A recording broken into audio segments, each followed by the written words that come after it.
The crazy thing is, you are in a prison. The crazier thing is, you don't even know that the prison you're in is self-imposed. And the craziest thing yet is that you hold the key, open-mindedness, to unlocking that prison lock and escaping through the door.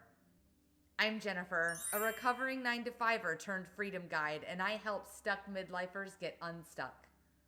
During today's talk, we're going to do two things. We are going to seek out diverse perspectives, and we are going to challenge your assumptions.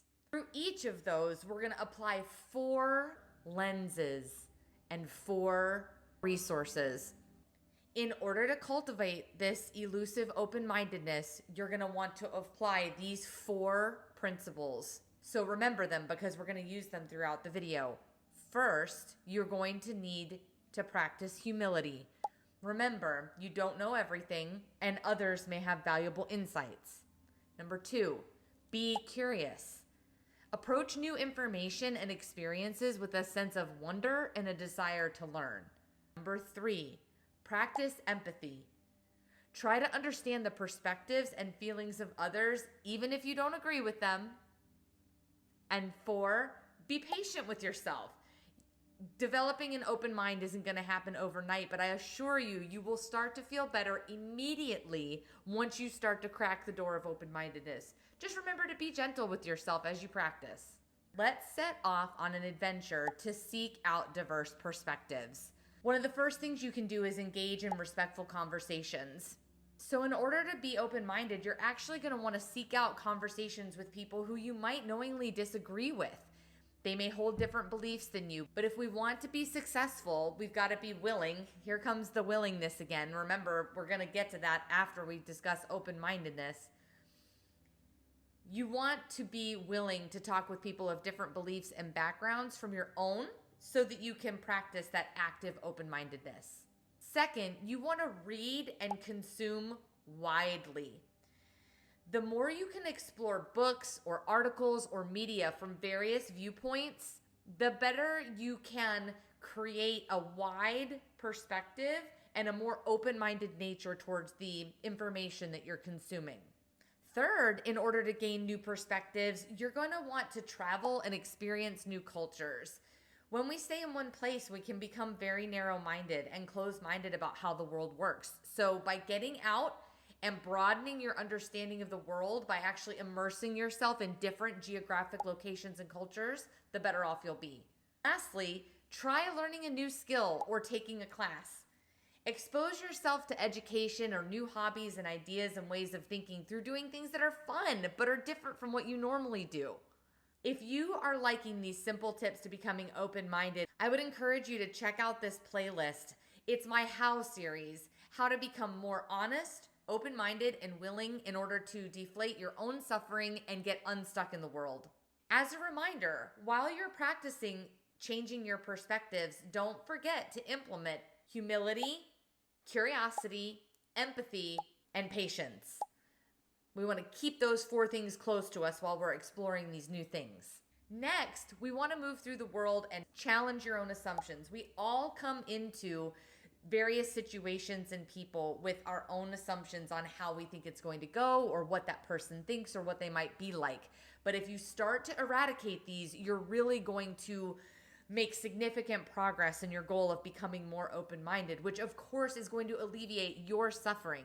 It will have a positive impact on those that you're interacting with, but I'm here for you because you feel stuck and you're in that place of like, oh, I'm so frustrated and I wish things were different and I can't wait for things to be better. But it's actually that prison of closed-mindedness that you're keeping yourself in. So remember the juicy place that we're getting to is that we're going to change you so you feel better and it's going to cascade throughout the world, which will be a lovely side effect.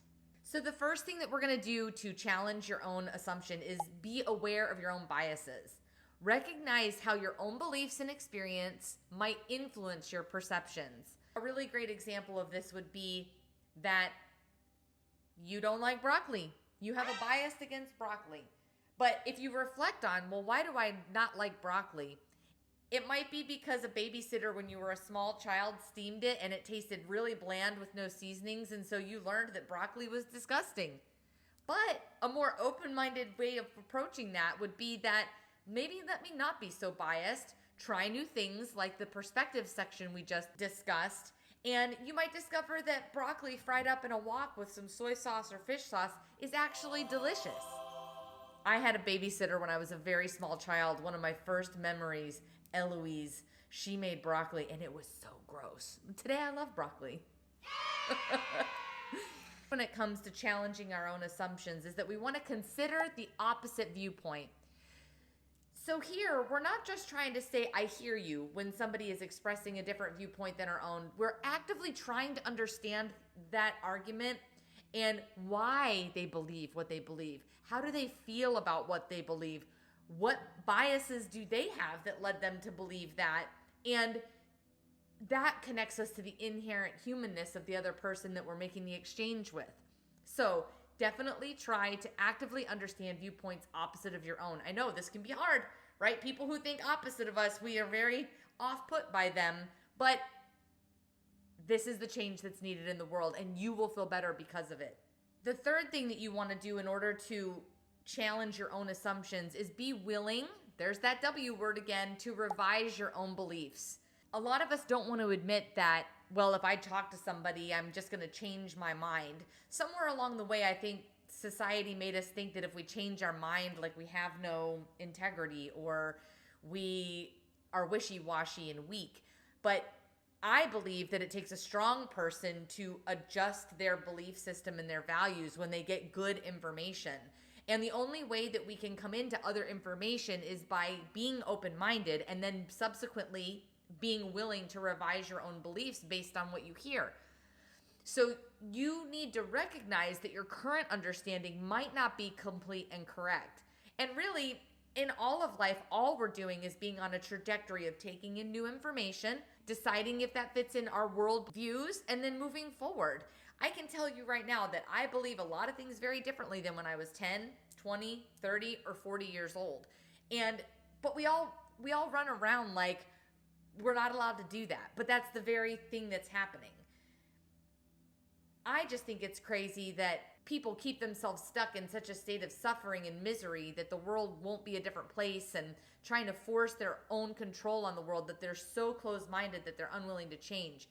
And I, by no means, know everything. I am not here to tell you, believe what I believe and you'll be just fine, because that's not true.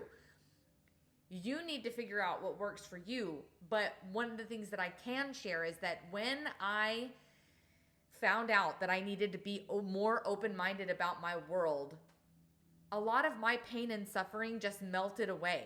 My need to control things, my anxious nature toward things, my viewpoints on how I needed to survive in the world, ultimately leading me to leave my 9 to 5. I never would have thought that that was a possibility. I was very closed-minded about it. But as soon as I challenged my assumptions, looked at different perspectives, started to rearrange things, I cracked that prison door that I was in, and I was able to pull it wide swing open and make a significant change in my life. And I know, here's my catchphrase, everyone, you can do it too.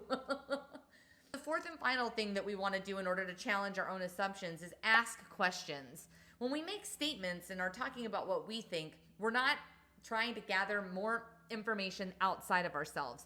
So ask questions. When you don't understand something, seek clarification. Ask a person to give you more detail on a certain topic. Tell them that you're unfamiliar and you're trying to understand it more, or that you're having a challenge, and this will help you grow into additional open-mindedness.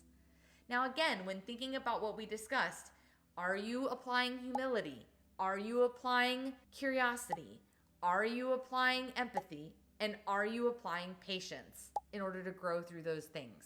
These went by really quickly, and they sound like simple principles, and they really are simple, but that doesn't mean that they're always going to be easy to implement.